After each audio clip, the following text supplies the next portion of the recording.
qodobo fudud oo aad ku kasban kartid wiilka qalbigiisa. Qodobka koowaad, dhageyso oo ixtiraam mar walba oo uu adiga wax kuu sheegayo. Xataa haddii uu xanaaqsan yahay, isku day in aad dhageysatid si waxan u fahantid, waayo taasi waxay kordhinaysaa jacaylka uu ku qabo iyo kalsoonida uu ku hayo. Qodobka labaad, iska iloow wixii tegay. Haddii aad horay iskugu dhacdeen amaba aad horay uga shakiday, uga hinaastay, uga masayrtay, balse waxaasi ay soo dhammaadeen, waxaad isku daydaa inaad iska ilowdo,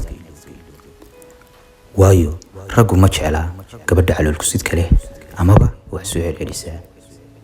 taasoo aad iska ilowdo waxay kuu fududaynaysaa inuu si dhib ah ugu jeclaado. Qodobka saddexaad, ka ilaali inaad ku dhahdo erayo qalbiga dhaawacaya. Waan ogahay waxaad tahay gabadh oo is adkayn iyo iska dhicin baa kugu jirta mar walba, balse ogow inuu leeyahay qalbigaaga oo kale, oo eray kasta oo ku dhaawacaya isagana uu dhaawacayo. Qodobka afraad, u muuji jacaylka aad u hayso. Ka saar niyadaada fikirka ah ninka ragga oo aad u muujiso jacaylka aad u qabto wuu uga sii darayaa. Waa khalad fikradaasi, balse jacaylka aad u qabtid oo aad u muujiso waxay mar walba kordhinaysaa jacaylka uu kuu qabo adiga, waayo ninku wuxuu jeclaadaa gabadha marka uu iyada isku hubsado ee uu ogaado in uu hantay qalbigeeda.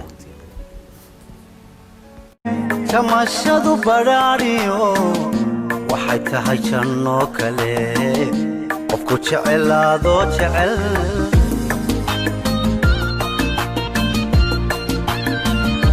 tamashadu badhaadhiyo waxay tahay janno kale, qofku jecelaado jecel.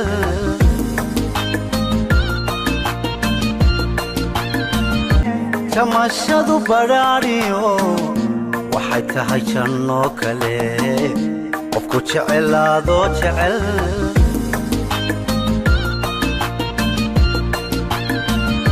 tamashadu badhaadhiyo waxay tahay janno kale, qofku jecelaado jecel.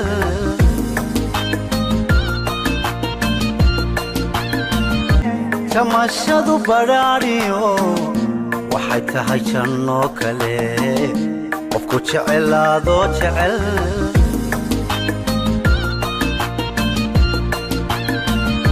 tamashadu badhaadhiyo waxay tahay janno kale, qofku jecelaado jecel.